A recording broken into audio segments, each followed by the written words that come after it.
Siempre que a mí me preguntan si tal o cual persona podría ser presidente, yo digo, uno tiene que estar un poco loco para querer ser presidente. Ninguna persona normal podría querer ser presidente. Y sin embargo uno se encuentra con que las esperanzas se renuevan en mucha gente y que se proponen ser presidente. Cosa que a mí sinceramente me parece bien. O sea, está bueno que la gente se pueda jugar por las cosas en las que piensa y pueda ser consecuente con eso, más allá de cuáles puedan ser objetivamente las posibilidades de ganar o no. Porque si solo uno participara de las cosas en las que está seguro que gana, probablemente uno no haría nada en la vida. Tampoco ganar. Y vamos a charlar un rato con José Luis Espert. Espert quiere ser presidente, es precandidato por el Partido Libertario, intenta armar un frente con otras fuerzas políticas y cree que puede captar a aquellos que no quieren que vuelva Cristina y también a los desencantados de Cambiemos. Acaba de publicar un libro que se llama La sociedad cómplice, los mitos económicos que llevaron a la Argentina a la decadencia y qué hay que hacer para corregirlos. ¿Cómo andas, Espert? Hola, ¿qué tal? Buen día. ¿Estás un poco loco o no? Probablemente. Algún nivel de locura puede haber, sí. ¿Qué te convenció de presentarte como candidato a presidente? ¿Cuál fue tu argumento íntimo, quiero decir? El argumento íntimo, son varios los íntimos. Hay uno que es que yo siempre he sido un tipo muy frontal en todo lo que he hecho.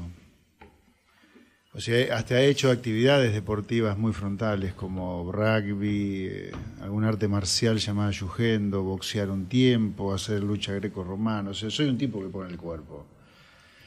Y en esto de la política, ¿por qué poner el cuerpo de nuevo? Porque creo que hay un espacio que se abrió después de, yo diría, 15 años, ponerle 2003 con López Murphy, se volvió a abrir un espacio por el miedo que tiene la gente a la vuelta de Cristina y por la decepción que hay con Macri para ideas como las que yo he defendido siempre. A ver, dicho sea de paso, la campaña para mí en algún lugar, desde el punto de vista conceptual, es muy fácil, es seguir diciendo lo que yo dije toda la vida, no voy a cambiar ahora. Primero porque no soy de cambiar aquellas cosas en las cuales estoy convencido, por cierto, en otras sí, y porque además me parece que el fracaso económico de Macri demuestra que lo que muchos pensamos está bien pensar, lo que hay que cambiar en serio.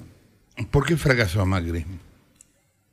Bueno, pues yo te lo he dicho acá, esto económicamente hablando ha sido y es kirchnerismo buenos modales. Y el kirchnerismo es una continuación de lo que venía de antes y lo de antes y lo de antes. Es muy simple en algún lugar la respuesta. Si Macri termina con retenciones a las exportaciones como el kirchnerismo, con ahora 12 como el kirchnerismo, con precio cuidado como el kirchnerismo, termina en un acuerdo con el fondo. A ver, Argentina firmó con Macri el acuerdo con el fondo número 27 en 50 años. Cada vez que vos firmás un acuerdo con el fondo, de los tipos de acuerdos que ha firmado Argentina, es porque tu plan terminó en crisis, otro síntoma de fracaso. Así que, económicamente hablando, hay muy pocas cosas para rescatar de lo que ha hecho Macri. Y te repito, hay claros síntomas del fracaso. ¿Y en términos políticos, en qué pensás que se equivocó? ¿Políticos? Sí. Yo creo que en términos políticos se equivocó, la soberbia lo ha hecho equivocar al macrismo. La soberbia. El no tener claro que la decadencia argentina de casi un siglo requiere de cambios copernicanos que requieren de ser muy generoso en las apoyaturas políticas a realizar. Bueno, ahora que me empecé a incursionar en política, el común denominador de las críticas al macrismo desde lo político es ese. Algo así, una cosa medio de secta, ¿no? Ellos, y después el resto es otra cosa diferente a ellos. Una suerte de Illuminati, falso, ¿no? Por supuesto. Si no, estaríamos hablando de otra cosa. Hoy hablábamos de nuestro asombro por aquella frase de voy a bajar la inflación en pocos días y lo que resultó finalmente. ¿Uno por qué llega a decir semejante estupidez? Bueno, yo te dije recién de la soberbia. Si vos Pero ponés vos decís, ¿uno se cree verdad... su propia mentira en ese caso? No sé si Macri sabía que era mentira bajarla fácil y a pesar de que sabía que era mentira lo dijo. A lo mejor él lo creía por soberbia. Puede ser que por soberbia te equivoques, ¿eh? De pensar que vos sos una cosa realmente diferente y por lo tanto podés bajar tan fácil la inflación. O el eslogan de pobreza cero, que él se encargó de aclarar que no era para este periodo, pero me parece un error político gigantesco hablar de pobreza cero. No existe eso. No existe tal pobreza cero ni en los países más ricos del mundo. Vos planteás, al menos en términos económicos, una posición mucho más de shock o mucho más fuerte, más de cambio radical que la que planteaba y la que plantea el gobierno. Ahora, eso se necesita acuerdo, se necesita hacer política y tener un apoyo fuerte. ¿Vos crees que lo que vos sostenés se puede llevar adelante? Tu pregunta me sirve para una aclaración importante. Es cierto que para facilitar las discusiones se ponen muchas etiquetas acá y en todo el mundo, y es así la regla del juego. Pero a veces, si uno se queda solo con la etiqueta y no vas a lo profundo, te quedás con una etiqueta mal puesta a lo mejor. Cuando yo decía, allá por octubre, noviembre de 2015, que había que hacer un programa de shock, lo decía porque tenía claro, me podría haber equivocado, pero no me equivoqué, que Macri no venía a cambiar el país, que Macri venía a hacer una cosa parecida a la que teníamos y corrigiéndole los desequilibrios que tenía lo que teníamos. Pero no iba a hacer un cambio realmente a la columna vertebral de la Argentina decadente. Entonces yo decía, si vamos a hacerle un service al programa económico de siempre de Argentina, hagámoslo rápido, el shock. Ahora, mi planteo no es ese, mi planteo es que Argentina tiene que cambiar la columna vertebral, tiene que cambiar aquello sobre lo cual está asentada su creencia económica y no económica en general. Y ahí sí el cambio por necesidad es gradual. O sea, son dos cosas diferentes. Si no vas a cambiar la estructura económica argentina y no económica, hacelo rápido el cambio. Total, al tiempo esto se vuelve a caer. ¿Qué es lo que pasó en algún lugar? La expectativa de que pueda haber alguna recuperación ahora es porque se prendió fuego lo anterior con la crisis del año pasado. Ahora, si vamos a cambiar la estructura argentina, que es lo que yo propongo, si vamos a hacer una Argentina que compita con el mundo, con un Estado que sea pagable y con leyes laborales más amigables, no solo eso es gradual, sino que necesitas consenso de todo tipo. Por eso, yo no estoy solamente trabajando con un solo partido, sino que estamos negociando con varios ellos, pensando en la campaña que arranca en marzo, y porque creo que además, por eso te digo, se requieren de mucho consenso. Lo tengo muy claro eso, la necesidad de consenso, para hacer un cambio de 180 grados de Argentina que por definición es gradual. O sea, cuando digo gradual, sí, 1,5 millones de trabajadores sobran en el Estado, sí, lo dijo hasta el propio Macri eso. Ahora, no es que vos llegás y decís, no hay más de 1,5 millones, no es así. Pero ¿ves a la clase política en general receptiva para hacer estos acuerdos? Porque Macri también planteó acuerdos con la oposición, nunca se sentaron en una mesa y van a pasar 4 años de eso. Digo, ¿vos qué notás ahora que estás incursionando de alguna manera en lo que es la política? Mirá, yo creo que lo que está pasando en las últimas 48 horas, 72 horas de muchos de los principales actores de la política argentina va en este sentido de tu pregunta. Urtubey y más este fin de semana en lo de Mirta Legrand hablando de que no se puede vivir toda la vida de planes, que el Estado está sobredimensionado. Andá a encontrar un peronista hablando en estos términos antes del comienzo de una campaña. Están viendo que la gente está harta de pagar impuestos, está harta de la regulación del Estado, está harta que si vos contratás a un tipo en una empresa, lo echás por la razón que sea, te fundís por la indemnización por despido que la justicia laboral te obliga a pagar. Hay olor a que acá hay algo que no funciona ya, y hasta los mismos políticos responsables del problema ya lo empiezan a detectar. La otra cosa, el mismo sindicalismo. Debajo de la estructura de los gordos sindicales que uno ve absolutamente impresentables, hay un movimiento sindical joven que es consciente que esto no va más, están perdiendo afiliados como consecuencia. O que las empresas cierran y despiden, o como consecuencia que el afiliado está recontrapodrido, que todos los meses le descuenten X% de su salario para que vaya al sindicato sin saber por qué. Hay olor a la necesidad de cambio. Me quedé con lo que elogiaste de alguna manera a Urtubey y a Massa. ¿Elogié? Sí, dijiste, los vi receptivos, están diciendo en el comienzo de una campaña. Bueno. Es una descripción, no es elogiar. Pero decir, nunca estaría cerca de ese espacio, digo, para una PASO, por ejemplo. No, a ver, yo quiero cambiar la Argentina, no quiero hacer política en sí mismo. La política para mí, José Luis Espert, es solamente un vehículo para empezar a hacer los cambios que Argentina necesita para cortar la decadencia. Prestarme una PASO sin saber qué vamos a discutir en una PASO es la vieja política. Ahora, si vos me decís que voy a un paso con un conjunto dirigente, no importa cuál sea, porque estamos de acuerdo de la necesidad de ir a una economía absolutamente abierta al mundo, de un Estado pagable, de un nivel de burocracia que tiene que ir a menos de la mitad de la que tenemos y con leyes laborales más amigables, que es la negación de que lo que todo el peronismo y gran parte de la clase política ha hecho toda la vida. Yo ahí sí compito, pero competir en el aire de ninguna manera, porque mi intención es cambiar el país, cortar con la decadencia, el único objetivo es ese. Entonces, si quien quiera hacer una paso conmigo adentro está dispuesto a firmar, a poner en solicitadas que nosotros vamos a competir, pero la comunión de ideas es esta, en las cuales cosas que yo creo que son la causa de la decadencia, ahí yo estoy dispuesto a competir, por supuesto que sí. Un problema en que en general hay con ese conjunto de ideas, no con vos en particular, sino con ese conjunto de ideas, es que muchos coincidimos en esas ideas, yo me sumo también, pero aparecen las diferencias en el cómo.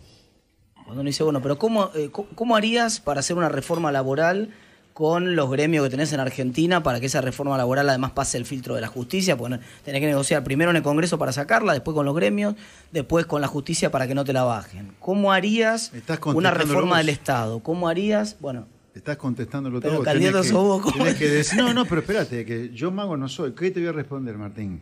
Primero, cosa que no se hace habitualmente en campaña en Argentina, es no mentir, decir lo que vas a hacer.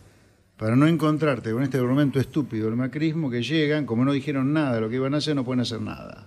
Vos tenés que decir lo que vas a hacer en campaña para que la gente te vote o no te vote. Si te votan para hacer lo que vos dijiste en campaña, y mi discurso es clarísimo, que es lo que mismo vengo diciendo hace 25 años, primero, tenés la legitimidad política para hacer esos cambios, o tratar de hacer esos cambios. Entonces, el primer paso es eso. Decir en campaña lo que vas a hacer, no mentir. No mientan más, señores de la política, no mientan más. No digan inflación cero, pobreza cero, porque la inflación es fácil, no, inflación cero. No mientan más. Entonces, la primera cosa es que te voten, ya tenés la legitimidad política. Entonces, muchos proyectos van al Congreso, tenés que negociar en el Congreso para que salgan. Vamos a suponer entonces que te votan para que lo hagas, te vota el Congreso las leyes, y después ya la mafia sindical no te deja aplicarlo. ¿Cómo? Ya ahí estamos hablando de otra cosa, estamos hablando de una subversión directamente. O sea, leyes votadas por el Congreso y los sindicatos no te lo dejan aplicar. No, ya estamos hablando de otra cosa. ¿O los piqueteros te cortan la calle? No, pero no pasa eso en Argentina, permanentemente. No, perdóname. Eso pasa cuando vos no decís las cosas que vas a hacer en campaña y cuando no llegás a los acuerdos necesarios para que así sean.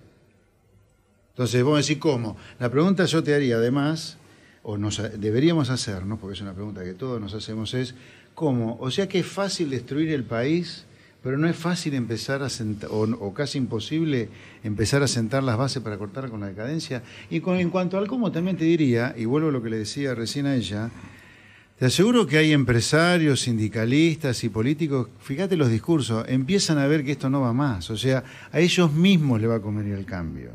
Acá desaparece el sindicalismo que uno conoció así. Y el que no conoció también. Pues le van a desaparecer los afiliados. ¿Hasta cuándo vas a seguir obligando a un empresario que está quebrado, obligar al empresario a que sea él el que le detrae al asalariado la plata que va al sindicato? Que sea agente de retención. No va más eso.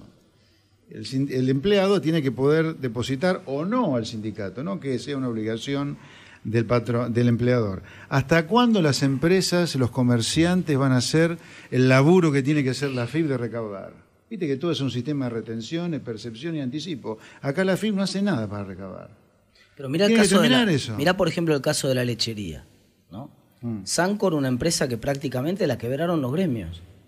El gremio rico y la empresa pobre. Pero por eso tenés que hacer una reforma laboral profundísima. Este sistema sindical que tenés no le sirve al trabajador. Pero ni quebrado la empresa pudieron desarmar la maraña de negocios que significa el... Sancor es una empresa, no son los miles y miles de empresas que hay en el país. De todas maneras, a ver, una cosa, si no cambiamos, y la experiencia del macrismo lo demuestra, estamos en todo nuestro derecho, pero no pidamos que nos vaya bien, ¿eh? No hay manera de que este sistema de sustitución de importación, Estado presente, deficitario, y estas leyes laborales de la época de las cavernas, que podrán haber sido buenas leyes laborales hace 70 años, pero hoy ya no lo son, estamos en todo nuestro derecho en vivirlo, pero no pidamos que nos vaya bien. ¿Qué haces con 1.200.000 pensiones por invalidez que hay en un país que no tuvo una guerra mundial hace 15 días?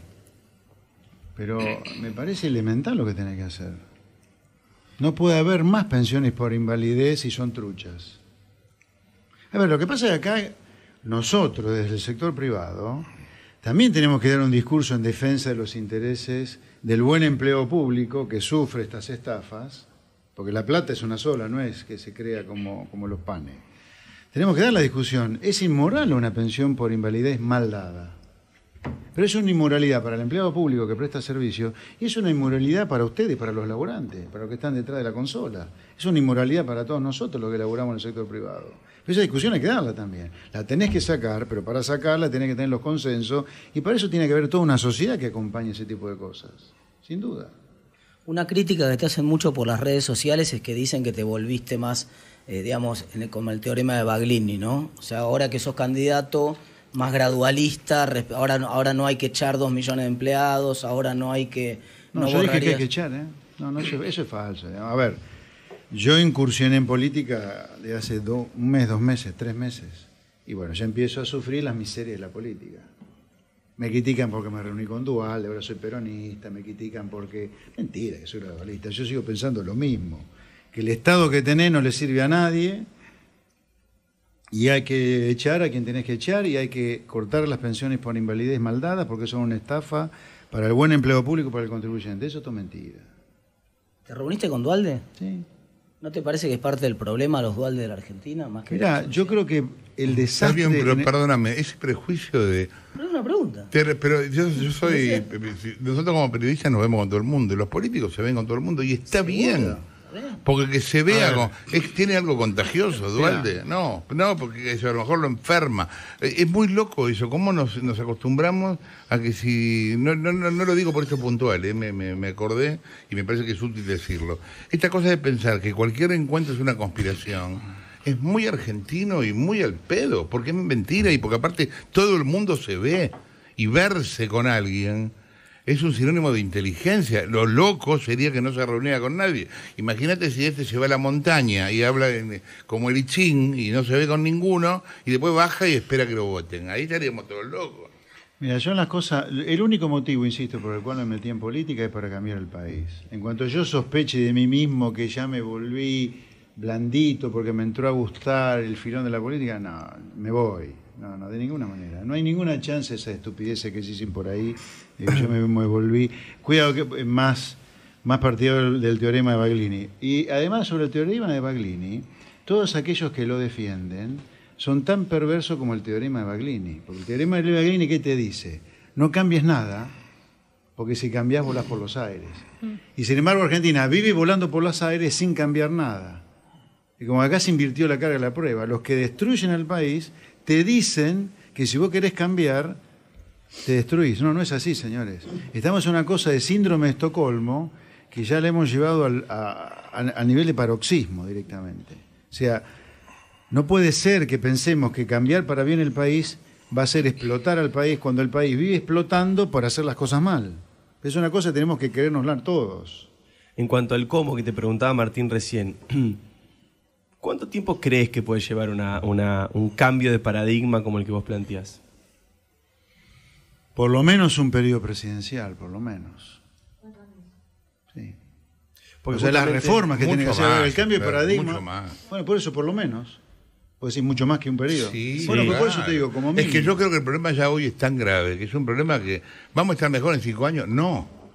Sí no lo tomamos en serio, a lo mejor estamos mejor en 10 o en 15, pero no en 5. ¿Qué es lo que le llevó a los demás países de la región rearmarse y recuperarse? Como mínimo un periodo. Un periodo por lo menos para plantear las cosas que tenés que hacer y empezar a recorrerlas. El problema es que en el medio tenés que lograr que te reelijan, o sea, gobernar, que el país no estalle y que te reelijan para poder empezar a avanzar. A ver, de nuevo con esto que el país estalle. El país estalla igual, aunque no haga las cosas bien. Haciéndolas mal estalla.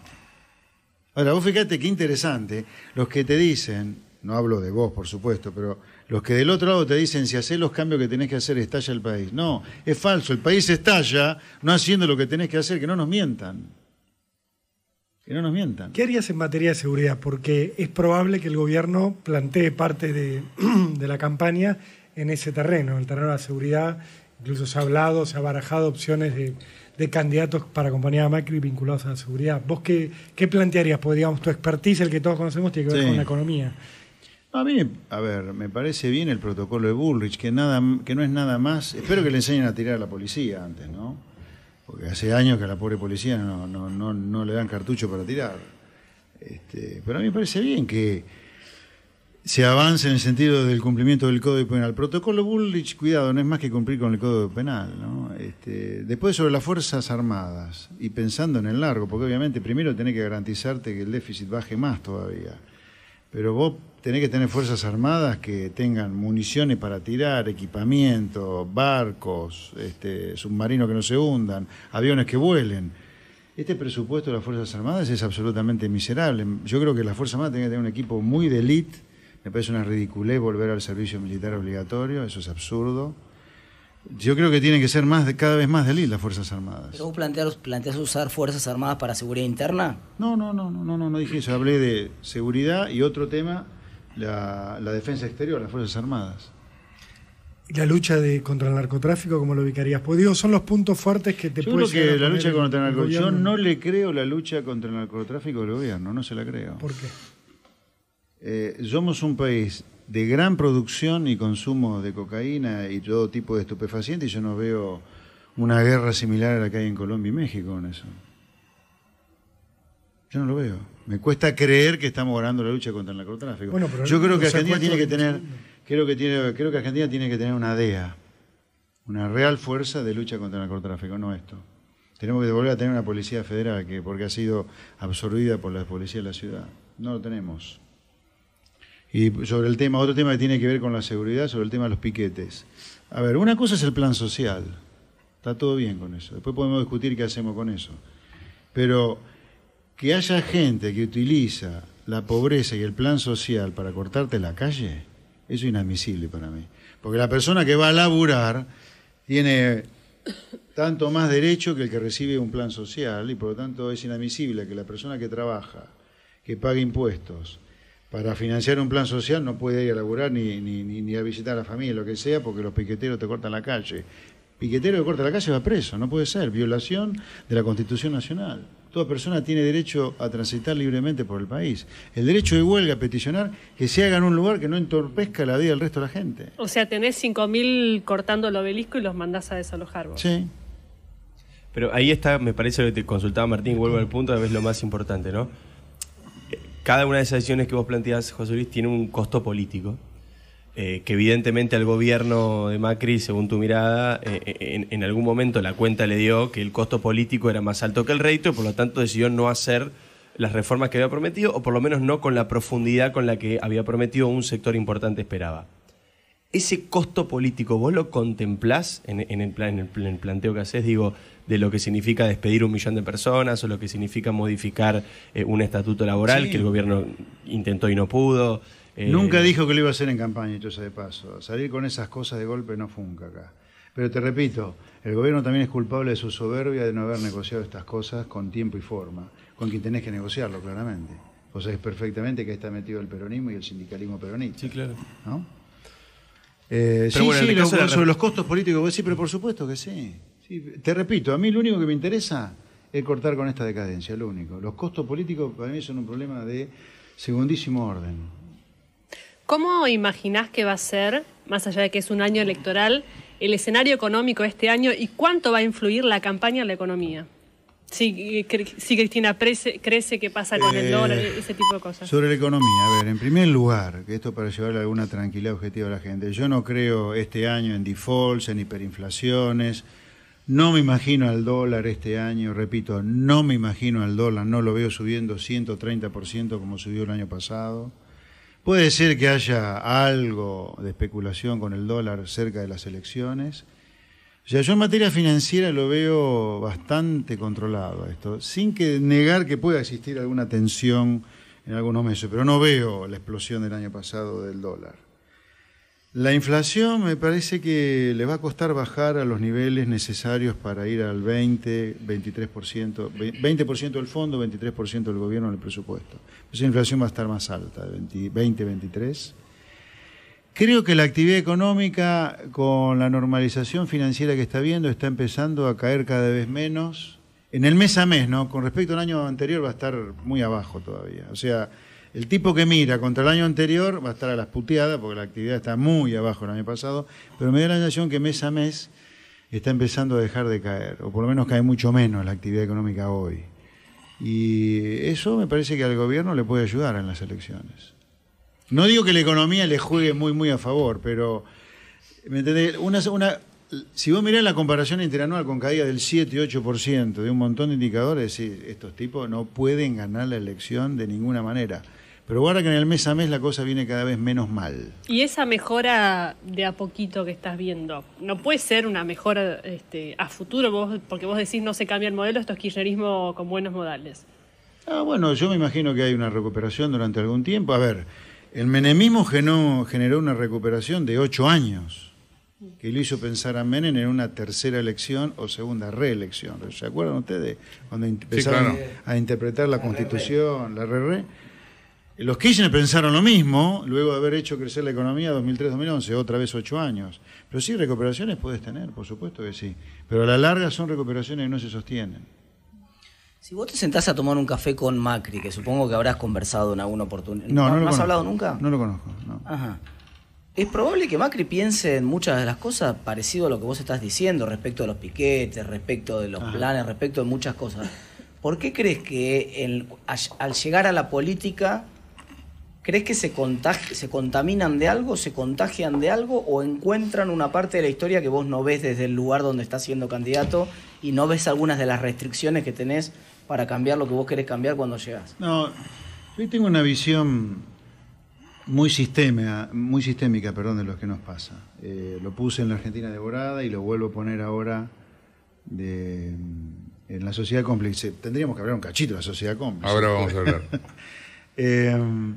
Yo creo que acá hay un sistema que abarca al grueso de la clase política, al grueso del sindicalismo y una parte muy importante de la clase empresaria también, que son parte del problema.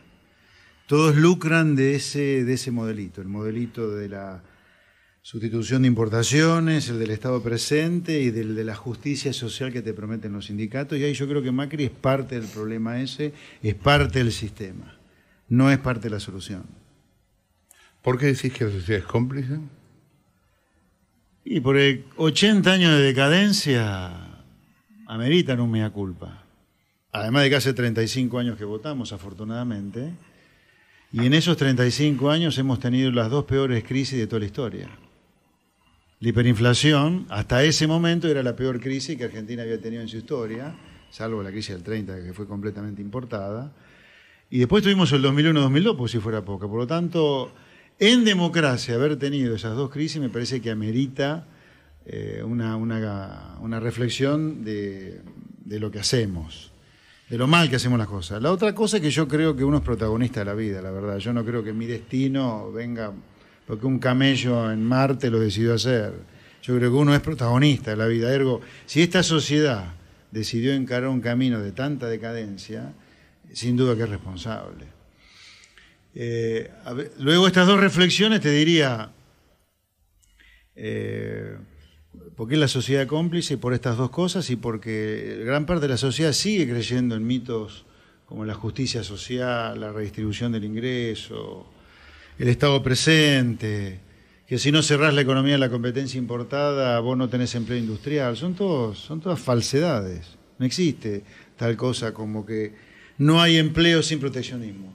Es al revés, te diría. El empleo genuino, el que se sostiene es el empleo generado por la competencia. El curro a la larga no se sostiene, que es un poco lo que está pasando. Yo creo que Massa y Urtubey, con las cosas que han dicho este fin de semana, empiezan a detectar que al menos transitoriamente aquellas cosas que han defendido y apoyado desde el gobierno de los Kirchner no sirven. Transitoriamente. Yo no creo que estén pensando que ya no funciona nunca más eso, ¿no? ¿Y crees que puede ganar Cristina? Sí, puede ser. Puede ser que gane Macri también, sí. Puede ser que gane yo también. Está todo muy abierto, me parece, ¿eh? Tenés un 60% de la sociedad que está muy descreída de la política tradicional, muy descreída, que está viendo. Está para cualquiera, creo yo. Pero sí, Cristina tiene chance si se presenta. No tengo la menor idea si se va a presentar o no, ¿no? ¿Y qué harías en un eventual balotaje entre Cristina y Macri, que son hoy los que tienen más chances? Bueno, antes de contestarte la pregunta, pero te la voy a contestar, por supuesto, un comentario sobre eso. Yo creo que no hace falta, para aquella gente que está desencantada con el macrismo, pero le tiene miedo a la vuelta de Cristina, yo le digo, no hace falta votarlo a Macri 3 veces. No hace falta equivocarse tanto como vuelve a darle el voto a Macri cuando el Macri nos está dejando, mirando los rabanitos de abajo por poco. Yo creo que nosotros como alternativa para dejar atrás a Cristina somos mucho más competitivos que Macri. Este presente mediocre de Macri me parece no necesario votarlo 3 veces para dejarlo atrás a Cristina. Yo creo que el futuro es mejor para dejar atrás el pasado de Cristina que el presente mediocre de Macri. El futuro somos nosotros porque son otras ideas, son las ideas de los países que le va bien. Sobre tu pregunta. Perdón, ¿quiénes son nosotros? Perdón, José, ¿quiénes son nosotros? Nosotros el espacio que estamos conformando, el frente que vamos a presentar en las elecciones. Sobre tu pregunta, habiendo aclarado lo que aclaré, que es innecesario votarlo a Macri 3 veces para dejarla atrás a Cristina. Si vos me decís que yo no llego a la segunda vuelta y quedan Macri y Cristina, yo creo que a Cristina hay que dejarlo atrás. Votaría por Macri. Con todo el dolor del alma, ¿no? Por cierto, me parece Macri es parte del problema también. Pero lo de Cristina ya es una cosa demasiado oscura. Demasiado oscura. ¿Dónde irías? Yo escucho tu discurso y de repente pienso, no sé, el que recibe una AUH o un plan social o sectores más bien vulnerados o más humildes de la sociedad, es difícil que te voten. ¿Por qué? Y porque si vos cuestionas, por ejemplo, planes sociales o tenés un discurso que poco prende, poco puede servir para ese sector de la sociedad. Bueno, te voy a contestar de nuevo, seguro tu pregunta, pero primero una introducción. A ver, acá me parece que estamos haciendo demasiado énfasis en la Argentina, hasta el sector privado, hace énfasis en el empleado público que vas a despedir, el plan social que vas a revisar, la pensión por invalidez mal dada, y no te preocupa, y no nos preocupa tanto como sector privado, cómo el sector privado se funde pagando impuestos y regulación innecesaria para pagar todas esas cosas. A ver, acá cierran empresas. Hay gente que queda en la calle por el cierre de empresas, y el cierre de empresas ocurre en parte por una presión impositiva salvaje para financiar todo ese gasto público de pensiones por invalidez mal dadas, de gente que no tiene nada que hacer en el Estado o de los planes sociales. O sea, esto cuesta al sector privado, no es que es gratis. Sobre tu pregunta, con los planes sociales, mirá, primera aclaración importante, ¿tenés cerca de 4,5 millones, 5 millones de planes? 4,5 millones de aguache. Okay. Aguache 4 millones y medio de aguache. No es que yo llego a la presidencia y un día digo, aguache 0 de mañana. No, eso no es así. Sí, lo que hago del primer día es, señor que reciba el aguache, ¿usted quiere cobrar en efectivo? Trabaja, pero trabaja en serio. No quiere cobrar en efectivo, será en especie. Y lo que sí haría es, en paralelo, una gran reforma laboral para que el sector privado tenga incentivo en absorber a esa gente, que no es que vos nunca cortaría el plan social de la nada. Otra cosa son las pensiones por invalidez mal dadas, o sea, hay gastos públicos y gastos públicos acá. Una cosa es el robo al que paga impuestos y al que labura en serio en el sector privado, que es una pensión por invalidez trucha, y un ñoqui o un empleado público al cual se le creó una dirección simplemente porque es amigo de alguien. Y otra cosa es el jubilado, el plan social y el empleo público que presta real servicio público. Son todos categorías de gastos públicos diferentes. La pensión por invalidez dada de manera trucha es una estafa. La tenés que sacar en los primeros 2 minutos de gobierno. Bueno, puede estafar a la gente, al que paga impuestos o al que labura en el sector público bien. Ahora, un plan social para gente que no tiene ninguna visibilidad ni viabilidad en el corto plazo, ¿cómo lo va a sacar de un día para el otro? El que dice eso está haciendo tanta demagogia como el que quiere perpetuar de por vida los planes. Vos lo podés sacar al plan social, mejor dicho, lo tenés que sacar al plan social luego de un proceso de reentrenamiento y cuando la economía crezca y que crea empleo. O sea, va a estar mucho tiempo con ese problema dando vuelta. ¿Ese no fue parecido al plan Empalme que quiso hacer el gobierno en su momento? Ese no caminó, el plan Empalme del gobierno que quería, les daba el incentivo que seguía pagándoles la asignación. En parte, el año pasado la economía, creció desde octubre de 2016 hasta marzo, después explotó todo. Ese plan Empalme me parecía que estaba bien, eso yo lo ponderé en su momento, el plan Empalme. Yo creo que no funcionó en parte, creciste 6 trimestres, es nada para que eso funcione. Creo que para esas cosas funcionan. Por eso los cambios son graduales. Si vas a cambiar 180 grados el destino miserable que tiene la Argentina, sin duda que ese cambio es gradual. Vuelvo un poco a la historia del libro. ¿Por qué crees que en Argentina hay ilusión monetaria? Es fácil de entender por toda la inflación que hubo tanto tiempo. Sí. Pero ¿por qué hay ilusión fiscal? ¿Por qué la gente cree de veras que dice, no, esto que lo pague el Estado? Como diciendo, pensando que el Estado genera su propia riqueza o... No, la verdad no sé responder. ¿Por qué existe eso? ¿Por qué? Porque es una pregunta muy profunda. ¿Por qué? Hubo en algún momento de nuestra historia empezamos a creer eso. El por qué no sé.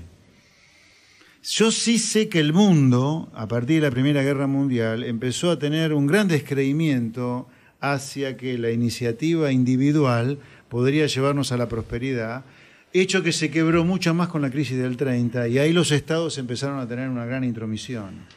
Estamos hablando de hace un siglo de todo esto. Ahora, ¿por qué quedamos prendados de eso que el mundo civilizado y rico y próspero lo abandonó rápidamente después de la Segunda Guerra y nosotros seguimos pensando en eso hace 8 décadas? No lo sé. ¿No es posible la influencia cultural del peronismo en el rol del Estado, el definir el rol del Estado? ¿Que Sí. quien haya creado eso? Sí, sí. El peronismo sin duda. El tema que a ver, las primeras industrias sustitutivas de importaciones que parte de nuestro problema cultural arrancan en el 30, te diría, con la crisis, que está todo bien, todo el mundo se protegía en ese momento. Lo que hizo el peronismo fue transformar ese modelo de sustitución de importaciones, la intromisión de los sindicatos en el poder, el Estado presente, en modelo, lo frizó, lo transformó en sistema. Pero después todos los partidos, o casi todos, después del peronismo, hasta militares inclusive, Bueno, claro, defendieron más o menos lo mismo, ¿no? A la izquierda le gusta hablar que los militares, neoliberales, el ajustado. Martínez Dios, 76, noviembre 78, no tiene nada que ver con el Martínez Dios de la tablita. El Martínez Dios de los primeros 2 años, 73 años, 76, 77 y 78, es un Martínez Dios muy del capitalismo corporativo, de negociación con los sindicatos, con los empresarios prebendarios, ¿no? Puede ser que, a ver, el peronismo tiene una influencia decisiva, pero cabría una pregunta más, Martín, es ¿por qué el peronismo se transformó en una religión acá? ¿No? ¿Por qué? Porque siempre podés llevar la pregunta hasta que hay un momento que la pregunta no tiene respuesta. Es como el cómo. Lo que pasa es que para cambiar una cultura hay que empezar por entenderla, porque si no, si vos estás yendo contra un molino de viento, un montón de gente que te dice no saques el subsidio porque yo prefiero pagar menos de luz y no ve que en realidad está pagando más del otro lado del mostrador con más inflación y con Sí, pero Martín, yo creo que ahí la calentura de la gente contra los tarifazos tiene que ver con que la economía creció 6 trimestres y se arruinó todo. Otra cosa sería si la inflación hubiera bajado, si la economía continuara creciendo. No te olvides que Macri, con flores de tarifazo 2016 y gran parte de 2017, ganó por muerte la elección 2017, la legislativa, y yo me acuerdo que el macrismo pensaba, ya está, ganamos 2019 por afano, ¿no? O sea, esto hubiera sido muy diferente para el macrismo si la economía hubiera continuado creciendo, ¿no? ¿En qué momento se rompió? ¿Qué fue lo que pasó? ¿Por qué en abril del año pasado explotó todo? O sea, vos ves las variables de enero del año pasado, enero de este año, y son 2 países completamente distintos, que en el medio hubo una guerra. O sea, ¿qué pasó en el medio? Está buena esa. O sea, ¿qué pasó? Está buena esa. ¿Qué pasó? A ver, yo en febrero de ese año escribí una nota diciendo Macri en el País de las Maravillas, en La Nación. El gobierno me salió a matar, porque ¿qué decía yo? Muchacho, no tengo la menor idea cuándo va a pasar algo, pero acá si siguen así va a pasar algo. ¿Por qué? Fíjate, Argentina salió, después de 15 años del default, salió del default, con la excelente gestión que hizo el gobierno para sacarnos el default, y al año éramos el mayor emisor de deuda externa del mundo. Sí, pero ¿en qué cabeza cabe que después de 15 años de default vos no pares de emitir deuda? No cierra por ningún lado, esto no tiene ni pie ni cabeza. Ese fue el problema, la emisión. Sí, o sea, hiciste algo que era una nube de pedo absoluta. O emitir deuda de la manera animalesca que lo emitiste después de haber estado 15 años en default. Pero tenía 8 puntos de déficit de PBI. Además, bueno, por eso emitía tanta deuda, ¿no? Es lo mismo. Justamente. Yo te lo cuento del lado de la deuda, me lo puedes contar del lado del déficit. ¿Y qué camino le quedaba? ¿Cómo hacía para cerrar más rápido el déficit? Bueno, no bailar Gilda el 10 de diciembre cuando asumió, sino a poner cara de traste y hacer una cadena nacional diciendo, muchachos, nos prendemos fuego. Es decir, sí, tenemos que echar empleo público, tenemos que dejar de indexar ciertos gastos como se están indexando. Lo tenía que haber cortado, pero claro, eso implicaba hacer una campaña diferente, no mintiendo. ¿Me entendía? A la larga esto tiende a que no tenés que mentir o no te engañes.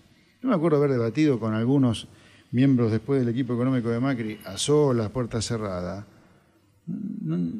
Parecía que estábamos hablando, yo hablaba o muchos como yo hablábamos de, mirá, vamos a un camino de colisión. No, mirá, acá si sustituimos el impuesto inflacionario por la deuda no va a haber problema. No, te la vas a poner con la deuda. Había un error de diagnóstico en los técnicos, ¿no?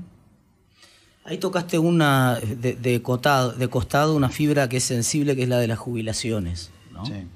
Que hay un problema claramente con el financiamiento del gasto público social en Argentina porque, como dijiste vos recién, está indexado y es un gasto que no se financia solo con los aportes de la Seguridad Social. De hecho, casi 40% de ese gasto se financia con los impuestos generales. ¿Cómo ves la evolución? Bueno, eso es una cosa que, a ver, a mí me parece que acá hay que hacer una tarea de docencia desde los candidatos y ni hablar desde el gobierno. Está todo bien, pagar la jubilación que quiera, pero blanqueemos que 1/3 como mínimo de todas las jubilaciones se financian con impuestos que no son los aportes y contribuciones porque no da. O sea, ¿tenemos claro eso? Que si vos pagas 100 de jubilaciones, como máximo 2/3 lo financian los aportes y contribuciones que por ley tienen que ir ahí, 1/3 como mínimo son impuestos. Yo soy partidario de otro sistema. Yo soy partidario de que la gente se haga cargo del grueso de las cosas que quiere hacer. Yo soy partidario de que la gente se jubile con lo que se puede jubilar. Y ponerle un componente redistributivo mucho más pequeño que el que tiene hoy. O sea, volviendo para atrás, si vos querés, dado que la memoria es corta, yo creo que haber eliminado el sistema privado de capitalización de Cristina fue criminal directamente. Más allá que fue un robo, ¿no? A toda la gente que tenía plata ahí depositada, se le robaron la plata, nunca más la vio ni la va a ver. ¿Vos volverías a un esquema tipo FJP como el que funcionó en los 90? Sí, sí. El argumento de expropiar, porque era caro, no es un argumento para expropiar, era caro hacerle bajar las comisiones. ¿Y pero robarle la plata. Robarle la plata a la gente que ahorró. Porque acá se habla mucho del robo a los jubilados actuales. Pero previamente se les robó la plata que había ahí, depositada. No era la plata de las FJP. Las FJP no eran nada en los hechos. Era plata, es como vos decís, los depósitos de la gente en los bancos. ¿Son de los bancos? ¿Va a romper los bancos? No, es de la gente la plata. La plata que la gente tenía en una FJP era de la gente, no era de una FJP. Salieron estos dementes de los Kirchner a decir que recuperamos los ahorros de los trabajadores. Que el ahorro del trabajador es del trabajador, es de él. Más de él que en una FJP no iba a estar. Ahora quedó todo fundido en un sistema de reparto. ¿Extenderías la edad jubilatoria? Sí. ¿A qué edad? No hay ninguna extensión de la edad jubilatoria que alcance a cerrar el agujero del sistema. Pero por lo menos un piso de 5 años adicionales, sí. ¿Para hombres y mujeres la misma edad o mantendrías esta diferencia que hay? No, tendría que ver, más allá de los reclamos de género y de justicia en ese sentido, te diría, habría que ver los números con más detalle, porque hay que ver cómo queda el sistema dentro de un año, pero por lo menos 5 años a cada uno, sí. Porque el punto de partida, a ver, no hay que engañarse, el sistema está quebrado, ¿qué hacemos con el quiebro del sistema? El tipo que te dice, no, mirá, no podés, bueno, pero proponemos una solución realista frente a esto. Yo volvería a un sistema privado y usaría el Fondo de Garantía de Sustentabilidad para financiar el déficit de ese sistema privado.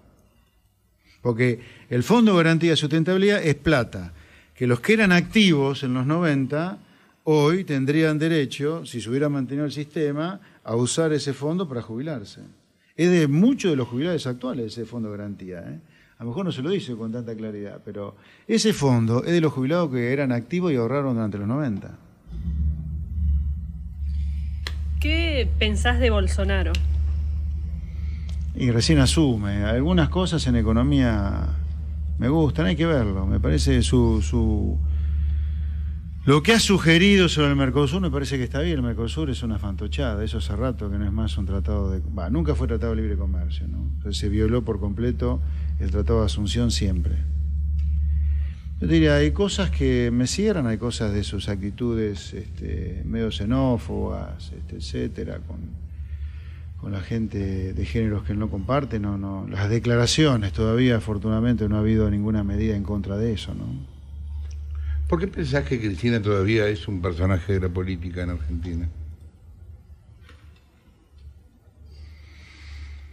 ¿Por qué? Porque la verdad, la brillantez para el mal que tuvieron con su marido fue extraordinaria. En una sociedad que está muy equivocada con las cosas que piensan, le dio de la heroína y de la droga que quería, el facilismo. Entonces una sociedad muy facilista en promedio.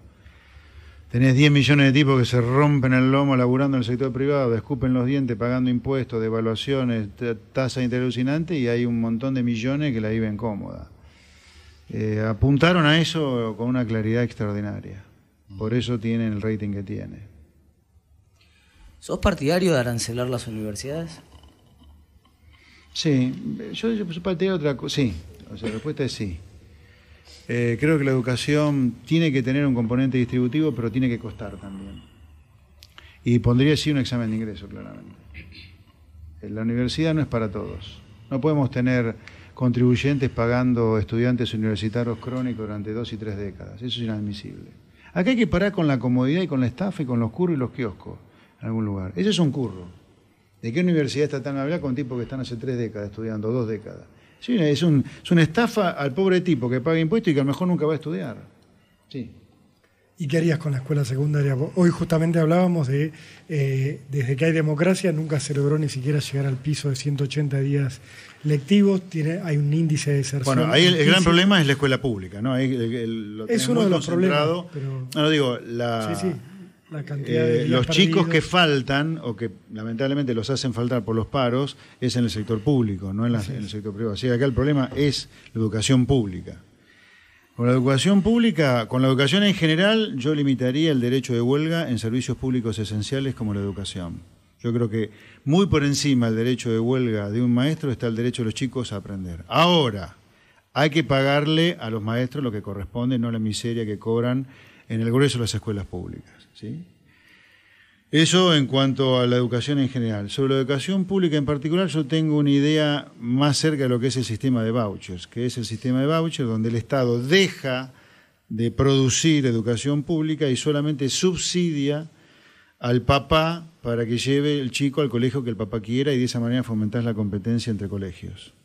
O sea, abrir un sistema donde está todo arancelado y uno va llevando al chico al colegio que puede. Y con el subsidio que el Estado te da en función de las calificaciones del chico, sí. ¿Y con la salud pública harías algo parecido? Con la salud pública...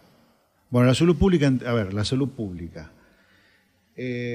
Nada es gratis, ¿no? Todo se paga a la larga. O sea, no hay cosas públicas en el sentido de que son gratis, sino depende de si se paga de manera directa o indirecta, ¿no? Con la salud yo lo que creo que hay que hacer es sacarle las obras sociales a los sindicatos.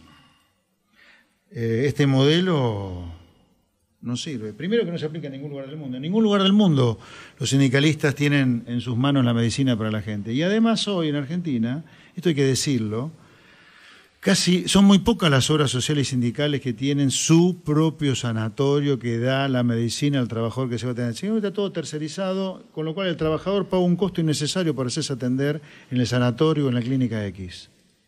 Y acá hay que poner las cosas a favor del laburante, a favor del trabajador.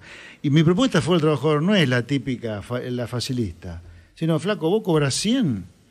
En lugar de llevarte menos de la mitad o la mitad a tu bolsillo, llévate el grueso de los 100. Pero para eso hay que quitar costos. Uno de ellos es el costo que significa la medicina prestada a través del sindicalismo, que además le quitarías un enorme poder de extorsión al sindicalismo, que es esa masa de 200.000 millones anuales de pesos. ¿Ustedes saben eso? Creo que es la cuarta o quinta empresa del país en facturación, las obras sociales sindicales, cuya plata se le recauda a la FIPA además, ¿no? O sea, yo creo en eso, con la salud.